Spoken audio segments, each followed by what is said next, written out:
Hello there, thanks a lot for coming by PosterCentral.com's video blog today. I'm Pete Howard. And today it's the Buffalo Springfield from the Summer of Love, 1967. The only complete year the band was together. It was also the year they released their classic second album and all three Stephen Stills charting singles. Now, it was also the year that Neil Young quit them for several months, so it was a typical year, but, again, the only complete one in the band's history. And here they are in their own backyard, in fact, their oceanfront backyard, the Cheetah Club in Venice Beach, California. And you've got this fun, original, thick paper concert poster printed with light purple, or I guess you could say magenta ink, on what used to be white paper, measuring about 17.5 by 22.5 inches. Now, of course, it's quite a bit toned from the years and creased. 50 years later, that's to be expected. So the Cheetah Club was a very hip but short-lived rock nightclub from 1967 to 1970. And it's not to be confused with a couple of other Cheetah nightclubs across the country, the one in Chicago, for example, that Janis Joplin with Big Brother and the Holding Company also played, and the one in New York that the Grateful Dead played at, and which concert poster I've also blogged. This was the beach area of Los Angeles, known informally as Ocean Park, which was sort of shared by Santa Monica and Venice. And the pier stuck out where Navy Street ended, and it was built in the 1920s, but it is now long gone. The famous Santa Monica Pier is about the only one still in the area. And on that pier that's now gone, the Aragon Ballroom opened during World War II. And in the 1950s, none other than Lawrence Welk got famous at that location with his champagne music. And here's a picture of the long line of dancers just, waiting admittance. Now, with this old picture, keep your eye on the marquee and notice how the word Aragon turns into, voila, the cheetah. That's right, the exact same place, complete with that big cat up on the top. And I've got one more fun vintage picture of the Cheetah Club here, which is really neat. This one shows the hip clientele that was attending. This was actually taken in August of '67, 1 month before the Buffalo Springfield poster I'm showing you. So, if the Buff poster looks, if the design looks strikingly familiar to you, but you're not sure why, well, the Cheetah did produce a lot of concert posters during this era. And the cat logo lived on with a couple of different forms over the first, the few years it was open, and that psychedelic swirl design was present on several early concert posters as well. Always credited to graphic artist Penelope Brokenshire, and we will see her credit on the posters in just a moment. But, if you take a look at the basic design here, you've got the band name and the dates at the top, right? Then you've got the big cheetah artwork in the middle, and you've got the support acts down in the lower left and the lower right. In this case, the Watts 103rd Street Rhythm Band and the Nazz. Well, let's take a look at the Cheetah's concert poster from just the previous weekend.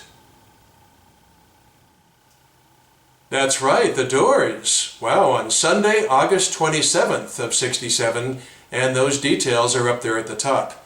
But everything below that, is nearly identical to the Buffalo Springfield poster, including the opening acts.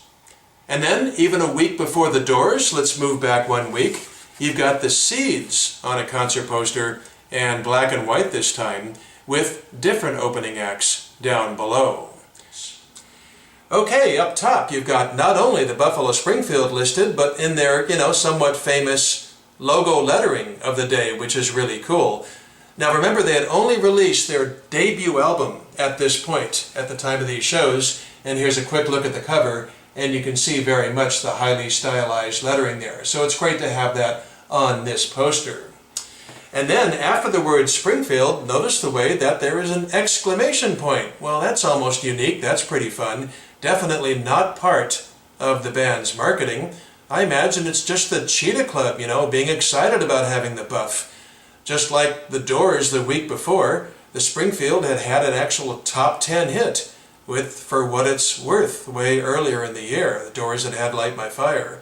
So that sort of distinctly sets them apart, those two groups, from most of the Cheetah's headliners in the club's earliest days. And then it says Friday and Saturday, September 1st and 2nd. Well, on these dates, Neil Young had walked out in the spring and wouldn't rejoin the Buff as a performer on stage until October. So you could call this a non-Neil Young Buffalo Springfield concert poster, sort of like the way Beach Boys fans keep track of whether Brian Wilson was playing or not. But you sure can't say Neil was not a member at this time. I mean, they were in the studio this week, and just 2 days before this, Neil was in there with the group recording Rock and Roll Woman and A Child's Claim to Fame, both for the upcoming second album, Buffalo Springfield Again. And with the Buff, personnel switches around and changes were just, part of who they were, so not surprising there at all. Then in the middle there, you've got that, psychedelic Cheetah artwork, which really dominates the poster, takes up like 75% of it. And then, as mentioned, in the lower left, the Watts 103rd Street Rhythm Band, and in the lower right corner, the Nazz. Both, of course, had been on the Doors poster the previous weekend. But now you had to clarify there with that sentence or that wording between their names that says both through September 2nd now. Here's a picture of the former, a soul-funk band that would break big 3 years later with Express Yourself. They were led by Charles Wright, standing in the center with his arms crossed. And then you've got the other group, the Nazz, featuring, did you know? Yep, you bet, Alice Cooper. Wow, there he is, sitting down at the bottom in the foreground. Wow, that's pretty cool.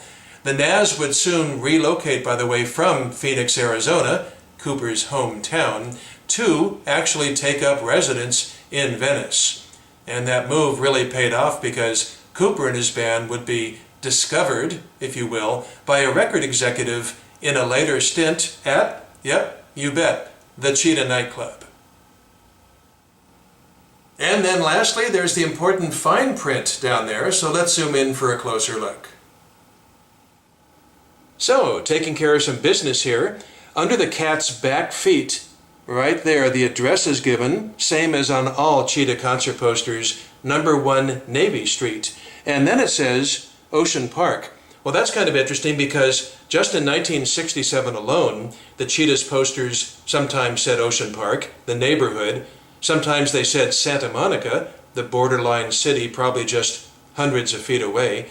And sometimes they said Venice, the most accurate pinpoint location for the Cheetah Club, I suppose.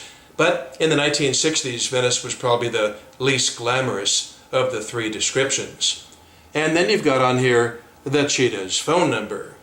And then below that, in even smaller lettering, if you can make it out there, copyright Penelope Brokenshire, 67. And then lastly, along the bottom there, you've got to love the warm, fuzzy informality of the hand lettering, right, instead of machine print.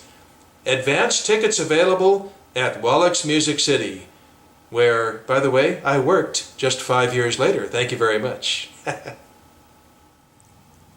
So the Cheetah nightclub, boy, just had a wonderful run of new album-oriented rock acts in the late 60s, but unfortunately, like so many other venues, it met its demise by being destroyed by a fire in 1970. In fact, there's even pictures around of Lawrence Welk walking around the ashes because he really swung the joint in the 1950s. But this was Buffalo Springfield's turn, and what a great vintage concert poster, just a ton of fun. Thanks a lot for dropping by today, and we'll see you again for something soon. Bye-bye.